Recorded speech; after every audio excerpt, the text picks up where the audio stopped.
Hello everyone, most welcome.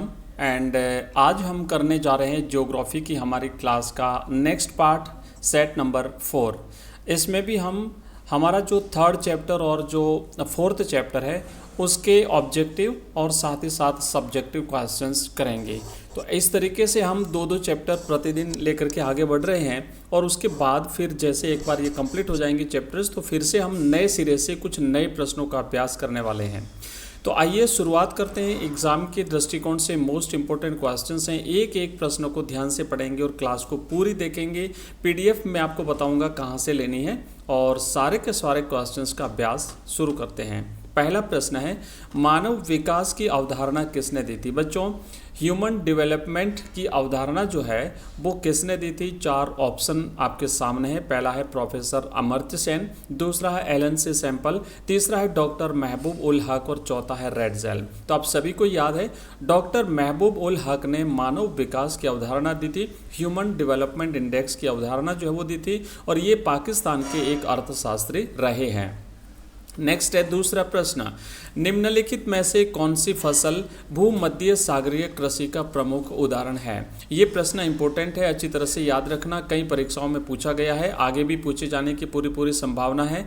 तो बच्चों, भूमध्य सागरीय कृषि का बेस्ट उदाहरण है वो है अंगूर। तो राइट आंसर रहेगा ऑप्शन स। तीसरा प्रश्न है कि नोबेल पुरस्कार विजेता अमर्त्य सेन ने विकास का मुख्य ध्येय किसके रूप में देखा? अमर्त्य सेन भारत के एक महान अर्थशास्त्री हुए हैं। इन्होंने भी ह्यूमन डेवलपमेंट इंडेक्स में अपना योगदान दिया था। इन्होंने अपना एक अलग उपागम दिया है और इनको नोबेल पुरस्कार से नवाजा गया था। बच्चों, राइट आंसर रहेगा इन्होंने स्वतंत्रता में वृद्धि को अपना ध्येय माना। चौथा प्रश्न है कि भारत के उत्तर पूर्वी राज्यों में स्थानांतरणशील कृषि को क्या कहा जाता है?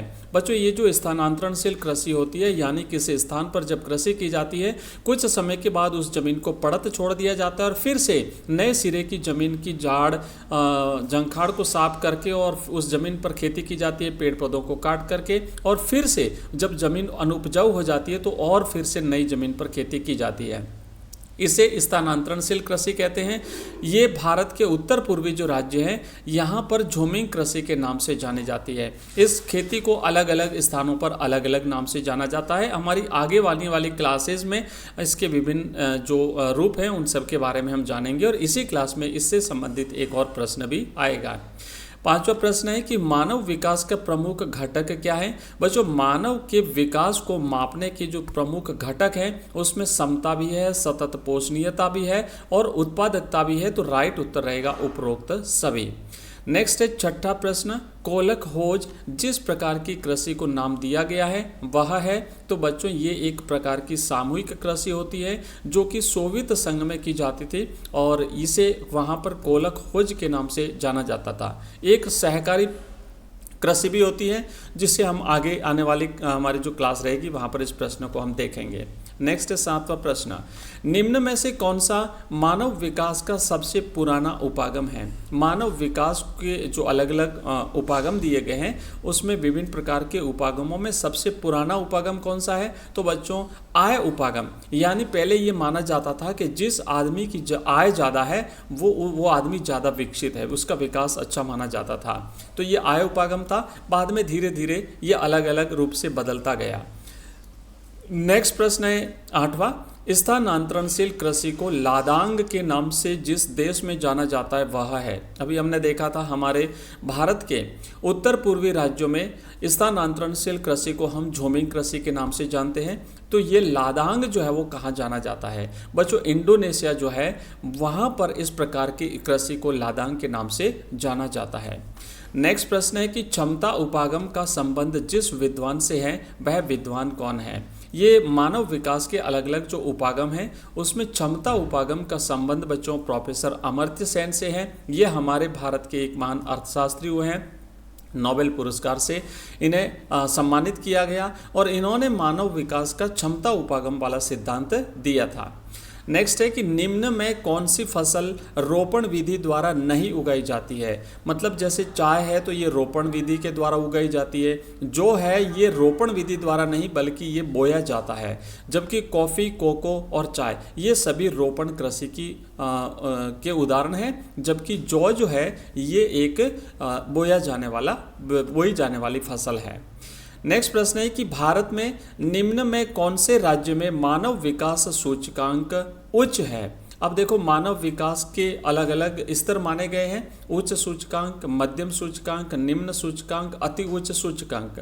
तो अब भारत का ऐसा कौन सा राज्य है जहाँ मानव विकास का सूचकांक जो है वो उच्च है, तो वो केरल है। भारत में सर्वाधिक जो मानव विकास सूचकांक पाया जाता है वो केरल में पाया जाता है। नेक्स्ट प्रश्न है, सहकारी आंदोलन को सर्वाधिक सफलता कहाँ पर मिली थी। बच्चों, डेनमार्क जो देश है वहाँ पर इस सहकारी आंदोलन को सर्वाधिक सफलता मिली थी। एक सार्वजनिक प्रकार की जो खेती थी सामूहिक रूप से की जाती थी, उसे सामूहिक कृषि के नाम से जाना जाता है। ये सहकारी कृषि थी और सहकारी आंदोलन चला था तो ये डेनमार्क में था, और सामूहिक का अगर आता है तो वो सोवियत संघ या हम रूस भी लिख सकते हैं। 13वां प्रश्न है कि मानव विकास के किस उपागम में मानव विकास को आय के साथ जोड़कर देखा जाता है। तो बच्चों वो होता है आय उपागम। पहले भी हम देख चुके हैं कि मानव विकास का सबसे पुराना उपागम है आय उपागम में। ये देखा जाता है कि जो विकसित मनुष्य उसे माना जाता था जिसकी आय सर्वाधिक होती थी। नेक्स्ट प्रश्न है 14वां कि जिन देशों में कृषक केवल सब्जियां पैदा करते हैं तो वह कृषि कहलाती है।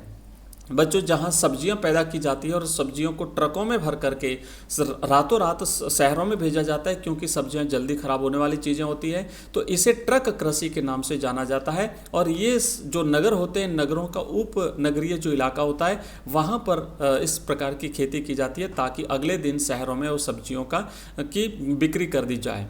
नेक्स्ट 15वां क्वेश्चन, विकास का अर्थ रिक्त स्थान परिवर्तन है जो मूल्य सापेक्ष है। अब देखिए, एक है विकास और एक जो रहेगा, तो वहाँ पे आपको ध्यान रखना है कि जहाँ विकास की बात होती है तो वहाँ गुणात्मक होगा। विकास हमेशा गुणात्मक होता है और वृद्धि जो है वो मात्रात्मक होती है। तो विकास जो है ये गुणात्मक होता है, ये मूल्य सापेक्ष होता है। नेक्स्ट प्रश्न है, ब्राज़ील में बागानों को फेजेंडा कहते हैं। ब्राज़ील में कॉफ़ी के जो बागान हैं, इन कॉफ़ी के बागानों को बच्चों फेजेंडा के नाम से जाना जाता है। ये प्रश्न पूर्व की कई परीक्षाओं में पूछा गया है, आगे आने वाली परीक्षाओं में भी पूछा जा सकता है। आप लोग अच्छी तरह से इन्हें याद रखेंगे। नेक्स्ट प्रश्न है कि वृद्धि और रिक्त स्थान दोनों समय के संदर्भ में परिवर्तन को इंगित करते हैं। वृद्धि और विकास, ये वृद्धि और विकास दोनों जो है वो समय के संदर्भ में, यानी जैसे समय बदलेगा तो ये दोनों भी परिवर्तन की ओर संकेत करेंगे। अब वो परिवर्तन सकारात्मक नकारात्मक कैसा भी हो सकता है। नेक्स्ट प्रश्न है, रिक्त स्थान संग्रह और रिक्त स्थान प्राचीनतम ज्ञात आर्थिक क्रियाएं। कल वाली हमारी क्लास में भी हमने इस क्वेश्चन को देखा था। हमारे प्रत्येक क्लास में हम 1-2 क्वेश्चन रिपीट करते हैं, इससे पता चल जाए कि आपने पिछली क्लास जो पढ़ी थी वो क्लास आपको याद है कि नहीं है। तो बच्चों राइट आंसर रहेगा भोजन का संग्रहण और आखेट यानी शिकार जो है, ये 2 प्रकार की क्रियाएं प्राचीनतम ज्ञात आर्थिक क्रियाएं मानी जाती हैं। नेक्स्ट प्रश्न है, UNDP का पूरा नाम लिखिए। मोस्ट इंपोर्टेंट है, याद रखिएगा, आपकी परीक्षा में पूछा जाएगा। तो आपको लिखना है United Nations Development Programme. English में आपको लिखना है, चूंकि इंग्लिश में पूछा गया है UNDP, तो लिखेंगे U for United, N for Nations, D for Development, P for Programme, और आप इसे हिंदी में भी लिख सकते हैं संयुक्त राष्ट्र विकास कार्यक्रम। 20वां प्रश्न है कि जब अयस्क धरातल के नीचे गहराई में होता है तब रिक्त स्थान खनन विधि का प्रयोग किया जाता है। मतलब खनन विधि, 2 प्रकार की खनन विधियां अपनाई जाती हैं। अगर अयस्क धरातल के नीचे ज़्यादा गहराई में है तो वहाँ पर कूप की खनन किया जाता है। जैसे कूप खोदा जाता है, कुआं खोदा जाता है, तो उस रीति से खनन किया जाता है, तो वो खनन विधि जो है वो कूप की खनन विधि कहलाती है। नेक्स्ट प्रश्न है कि मानव विकास सूचकांक की दृष्टि से उच्च सूचकांक मूल्य वाले देशों की तुलना मध्य सूचकांक मूल्य वाले देशों से कीजिए। अब थोड़ा सा आपको देखना पड़ेगा कि यहाँ पे जो मानव विकास सूचकांक के जो मान है वो 0 से लेकर के 1 के बीच में रहता है, और इसमें अलग अलग मान अंकों के आधार पर इसकी जो तुलना है वो 3-4 तरीके से की गई है।